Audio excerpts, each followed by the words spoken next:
Selamat pagi pemirsa, apa kabar Anda hari ini? Senang sekali dapat menjumpai Anda dalam berita Papua hari ini.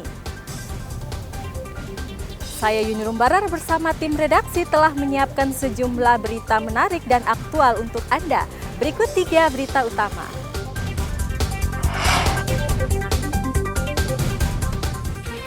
Tertangkap tangan membawa senjata tajam saat unjuk rasa 14 pemuda diperiksa di Mapolres Jayapura Kota. Warga Merauke yang mendapat bantuan langsung tunai subsidi BBM harus antre sejak pukul 5 subuh.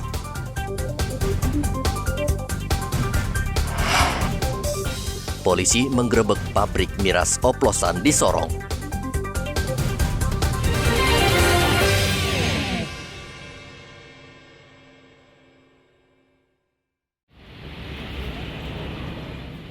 Kepolisian Resor Jayapura Kota dan Polres Jayapura menangkap 14 pemuda yang membawa senjata tajam dan minuman keras saat unjuk rasa menentang penetapan tersangka terhadap Gubernur Papua Lukas NMB. Polisi menunjukkan barang bukti belasan senjata tajam pendek maupun panjang serta panah yang disita saat unjuk rasa Selasa lalu. Wakapolda Papua Brigjen Ramdhani Hidayat mengatakan ke-14 pengunjuk rasa itu akan dibina dan dipulangkan ke keluarganya. Kita memberikan sekat secara ketat dan ditemukan beberapa oknum yang akan melaksanakan demo dengan damai dengan membawa perlengkapan dan peralatan yang tidak ada dalam kesepakatan. Contoh, kita bersepakat dilarang membawa senjata tajam, senjata api, kemudian alat-alat perang dan lain-lainnya, termasuk mabuk, minuman keras, dan sejenisnya. Kemudian dari pendekatan tersebut, dari aparat TNI Polri, sekali lagi kami ucapkan dari Bapak Danrem yang juga membantu kami, kita dapati beberapa senjata tajam, baik itu dari badik, pisau lipat, kemudian ini ada pisau dapur, ada parang, ada kapak, ada busur dan panah, ada minuman keras, sampai bom molotov dan ketepel. Bom ikan, mohon maaf, bom ikan. Kalau di sini namanya dopis. Ini sangat berbahaya, karena itu bisa kita amankan. Dan Rem 172 Prajawira Yakti Brigjen Jo Sembiring mengatakan aparat TNI Polri akan mengevaluasi temuan belasan senjata tajam dan 1 bom ikan. Kegiatan kemarin bisa berjalan lancar, tentunya ada kerjasama dari banyak pihak, termasuk yang pasti TNI Polri sendiri, itu sudah pasti kami yakini itu. Kapolres dan ini nggak tidur 3 hari itu. Saya kelihatan, makanya tadi malam saya telepon mati HP-nya, tidur dulu katanya, sudah aman. Jadi itu, kemudian yang kedua tentunya kerjasama dari masyarakat. Banyak tokoh-tokoh agama, tokoh adat yang sudah juga menghimbau untuk demo damai. Bahkan yang menghimbau untuk tidak melakukan aksi longmas. Jadi kemarin kita evaluasi, longmas tidak ada, tetapi ada konvoy. Dan itu semua dalam pengawalan. Kita berterima kasih untuk itu. Ke depan tentunya kami mengevaluasi dengan Polri apa kekurangan yang kemarin, termasuk yang ada di depan kita ini. Dan kita yakini sekali, kan tidak ada ikan di Taman Imbi toh. Adakah tidak? Berarti ini kan tidak benar. Sementara itu praktisi hukum yang juga dosen hukum pasca sarjana STIH Biak, Anton Raharusun, menilai KPK harus tegas dalam menangani kasus dan tidak tebang pilih. Tindak pidana korupsi ini kan sebagai sebuah tindak kejahatan atau tindak pidana yang dianggap sebagai extraordinary crime. Nah, oleh karena itu dalam hal penanganannya pun itu memang harus betul-betul ekstra bukan saja ekstra hati-hati dalam penegakan hukum, tetapi tentu saja dilakukan dengan cara-cara yang luar biasa. Sebab modus-modus operandi yang terjadi dalam lingkup tindak pidana korupsi itu kan banyak modus. Ya kan, nah oleh karena itu aparat penegak hukum juga, baik itu polisi maupun jaksa maupun KPK dalam hal ini, maka mereka harus menjadi bagian penting di dalam proses penegakan hukum itu. Nah, jadi tidak ada toleransi. Ya. Kalau kemudian ada perlakuan khusus terhadap satu tindak kejahatan yang berkaitan dengan tindak pidana korupsi, maka itu akan justru memperlemah penegakan hukum itu sendiri. Karena apa? Harus secara tegas untuk memberantas tindak pidana korupsi. Karena bahaya tindak pidana korupsi ini kan justru menyengsarakan rakyat dan merugikan rakyat di dalam berbagai aspek kehidupan.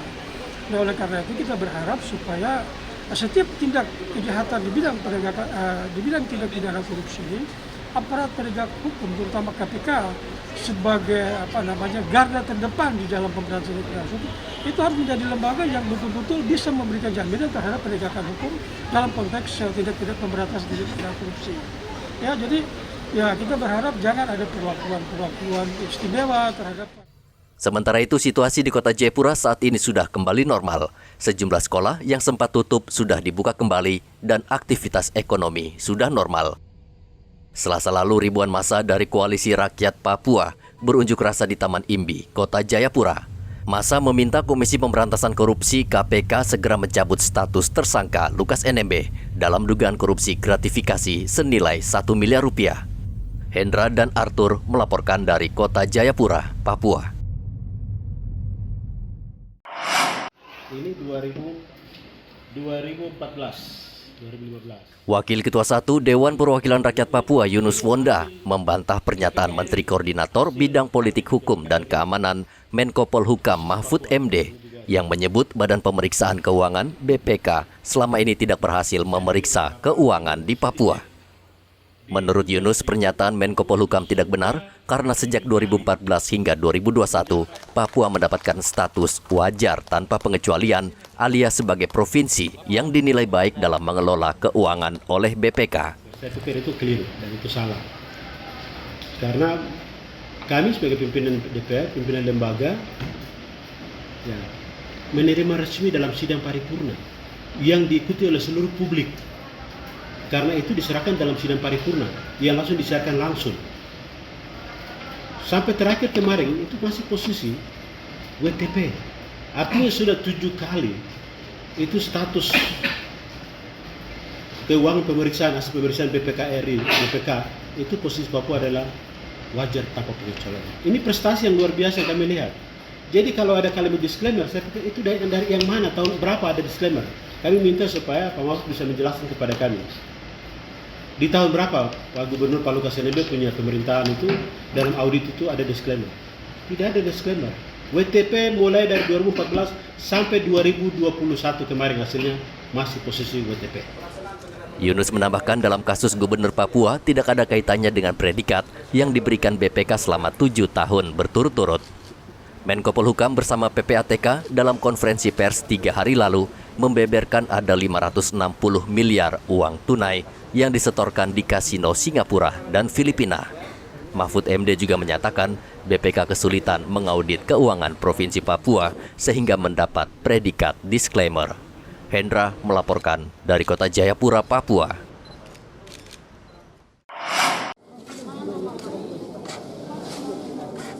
Antrian warga untuk mendapatkan dana BLT BBM di kantor pos Merauke masih terlihat. Warga bahkan rela datang sejak pukul 5 subuh agar bisa mendapatkan dana BLT. Ketika kantor pos Merauke membuka pintu, warga langsung berebut masuk untuk berada di urutan pertama. Tadi ke sini datang jam berapa antri ini, Bu? Jam 5. Jam 5. Terus sekarang sudah dapat antrian belum? Belum. Ini sudah jam berapa? 10 ya? Belum tahu ya, masih jam 10. 10 iya. Oke. Ini antri jam berapa, Ibu? Jam 6. Jam 6. Iya. Ini sudah jam berapa? Jam 10 belum dapat giliran ini, Bu? Ya, itu sudah. Tanggung orang banyak kok. Orang banyak ya, berdesakan ya? Ya. Sejak 5 hari lalu, kantor pos membagikan dana BLT BBM kepada warga dan Rabu kemarin merupakan hari terakhir. Namun kantor pos akan memberikan waktu khusus bagi warga yang tidak sempat datang dan mengambil dana BLT BBM. Untuk Merauke ada sebanyak 17.000 warga yang berhak mendapatkan dana BLT BBM. Mereka tersebar di 22 distrik. Muhammad Ridwan melaporkan dari Merauke, Papua.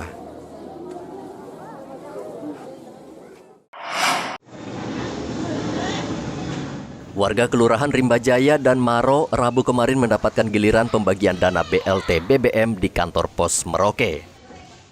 Seharusnya lebih dari 1.700 warga di 2 kelurahan ini mendapat dana BLT BBM. Namun ternyata banyak di antara mereka harus menelan kekecewaan. Sebagian dari mereka namanya tidak tercantum di papan pengumuman sebagai penerima dana BLT BBM. Blasius misalnya, hampir 1 jam memperhatikan papan pengumuman, namun ia tetap tidak menemukan namanya. Nama ini?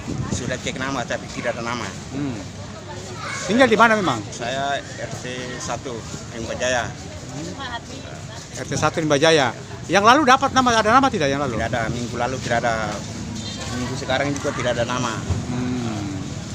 Selama saya tinggal di Merauke ini tidak pernah dapat. Tidak pernah dapat. Sudah cek di kelurahan? Kelurahan Rimba Jaya sudah saya cek. Terus bilang apa di sana? Pak RW dibilang nama tidak ada. Nanti aku cek di kantor pos sana. Terus cek tidak ada ya? Cek begini tidak ada. Saya cek di dalam, di laptop, tidak ada juga. Mama, ini sudah cek nama ini? Nah, ada nama tidak? Tidak ada nama? Iya. Oh, terus yang lalu ada nama tidak juga? Tidak ada juga. Selama ini pernah dapat tidak? Tidak. Tidak pernah dapat? Iya. RT berapa tinggalnya Ibu? Di RT berapa, Kamedoga? RT 1. RT 1. Nah, Ibu rasa kecewa kah tidak? Saya kecewa juga. Belum dapat uang juga. Oh, belum pernah dapat ya? Tidak pernah. Warga yang namanya tidak tercantum kecewa. Kantor pos menyarankan mereka untuk mengecek di RT dan kelurahan. Muhammad Ridwan melaporkan dari Merauke, Papua.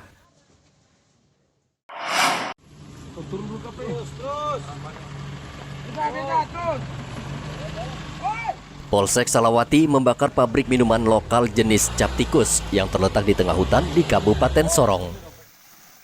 Petugas cukup kesulitan melacak para pembuat minuman keras tradisional ini. Mereka harus berjalan kaki melewati semak belukar. Saat tiba di lokasi, tidak ada satupun pekerja dan pemilik pabrik minuman ini. Mereka sudah melarikan diri ketika polisi datang. Petugas menemukan sejumlah jeriken berisi alkohol hasil suling buah yang biasa disebut cap tikus dan siap dijual. Selain itu, polisi juga menemukan 6 ton bahan baku miras yang masih berada di dalam drum. Keseluruhan barang bukti ini dibakar di lokasi. Telah melaporkan bahwasannya melaksanakan kegiatan operasi pekat yang dimana kita dapatkan barang bukti berupa 340 CT ataupun cap tikus yang siap dijual. Adapun kita dapatkan sebanyak 160 liter bahan baku pembuatan cap tikus yang dimana kita pun telah melaksanakan pemusnahan barang bukti sebanyak 6 ton di tempat dan juga membakar tempat-tempat yang dimana menjadi penyulingan pembuatan cap tikus. Selain itu kita pun dapatkan bahwa adanya 41 botol barang bukti minuman keras dengan merek Whisky Dom. Selanjutnya, saya selaku Kapolsek Salawati menghimbau kepada masyarakat agar tidak mengkonsumsi minuman-minuman seperti cap tikus yang dimana akan menyebabkan gangguan kesehatan. Yang kita ketahui bahwa pembuatan cap tikus ini tidak memenuhi standar kesehatan maupun kebersihan. Operasi ini akan terus gencar dilakukan polisi karena minuman jenis ini banyak beredar di masyarakat. Selain harga yang murah, cap tikus mengandung kadar alkohol yang tinggi sehingga cepat memabukkan. Topan melaporkan dari Sorong, Papua Barat.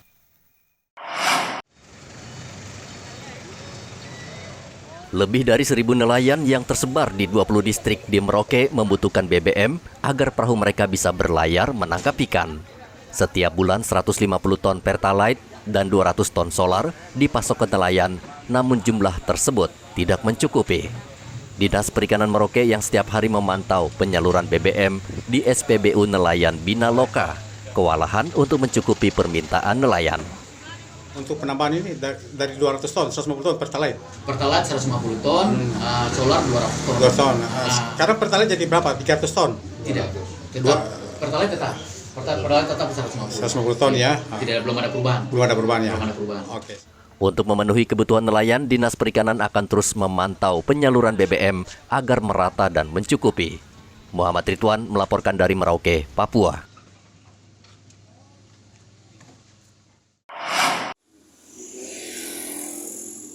Harga telur di Pasar Wamanggo Merauke masih stabil dan belum ada kenaikan. Telur merupakan bahan pokok yang belakangan harganya naik, namun belakangan mulai turun. Kenaikan harga BBM diakui belum berpengaruh banyak terhadap harga telur. Sementara para penjual mengatakan keuntungan mereka sangat kecil karena biaya angkut sudah naik. Mereka takut menaikkan harga telur karena khawatir tidak laku. Ada kenaikan? Kenaikan tidak ada sih, karena mau dinaikkan juga warga pada mengeluh ya. Nah sekarang kalau untuk yang ukuran kecil berapa dijualnya sekarang? Untuk ukuran kecil ini harga 75. 75. Kalau yang sedang? Kalau yang sedang 70. 70. Kalau yang untuk besar? Kalau untuk yang besar ada 85, ada 90. Nah ini rencana untuk ke depan kira-kira ada kenaikan tidak? Kita tunggu dari harga pakan saja. Pakan ya. Tapi kalau untuk keuntungan saat ini bagaimana? Untuk keuntungan saat ini ya menipis karena harga BBM naik. Keuntungannya sedikit. Saat ini harga telur ukuran kecil dijual Rp70.000 per rak dan untuk ukuran sedang dan besar berkisar Rp80 dan Rp85.000 per rak. Muhammad Ridwan melaporkan dari Merauke, Papua.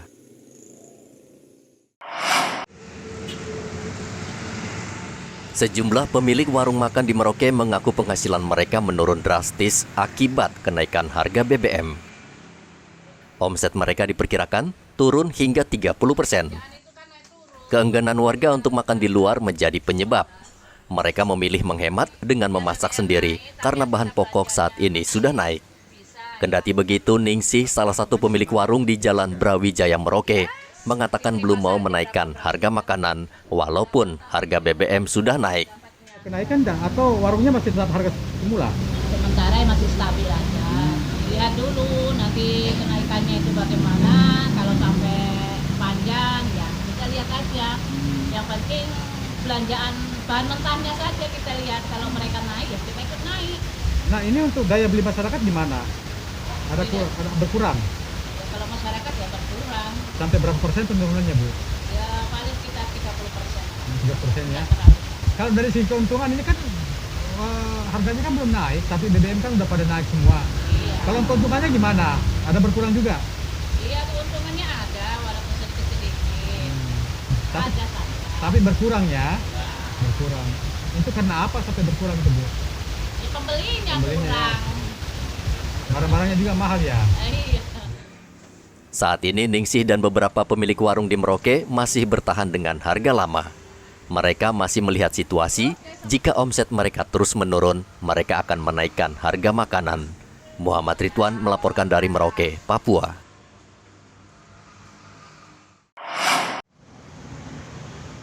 Ratusan warga setiap hari berdatangan ke Dinas Kependudukan dan Catatan Sipil untuk mengurus kartu keluarga dan KTP. Pemandangan seperti ini memang jarang terjadi. Hal ini karena di Merauke sedang ada pembagian dana BLT BBM dan bantuan lainnya, dan syaratnya si penerima harus menunjukkan kartu keluarga dan KTP. Tidak heran di Sdukcapil Merauke setiap hari dipadati orang. Itu memang banyak masyarakat yang datang untuk mengurus bukan cuma KTP, yang dasarnya adalah kartu keluarga. Ya, KTP itu sebagai kartu identitas pribadi, tetapi lebih terhadap layanan publik untuk bantuan-bantuan ini, bantuan-bantuan dari dinas sosial, itu memang dasarnya adalah NIK. Sehingga memang banyak orang sebenarnya yang datang mengurus KTP dan kartu keluarga. Saya tidak bisa memastikan saat ini berapa sudah hampir berapa banyak, tapi yang saya bisa pastikan adalah dari hasil laporan kita tiap hari itu yang mengurus KK saja tanggal 19 September itu sampai 327 satu hari. Terus KTPL itu sampai 169. Nah, kemarin hari Selasa itu yang mengurus KK itu 196 KK, kemudian KTP itu sekitar 69. Jadi memang di tiap harinya KK dengan KTPL dan juga akte kelahiran itu yang paling banyak. Ya, paling banyak diurus. Terkait yang Bapak katakan terhadap penerimaan bantuan ini memang dasarnya sesungguhnya adalah NIK. Nah, dengan NIK ini mereka dapat mengakses setiap orang yang berhak mendapatkan bantuan atau tidak, dan ketika mereka mendaftar untuk mendapat bantuan yang dibutuhkan adalah NIK. Disduk Capil Merauke meminta warga agar melengkapi persyaratan untuk mengurus KTP dan KK tidak menemui kesulitan. Muhammad Ridwan melaporkan dari Merauke, Papua.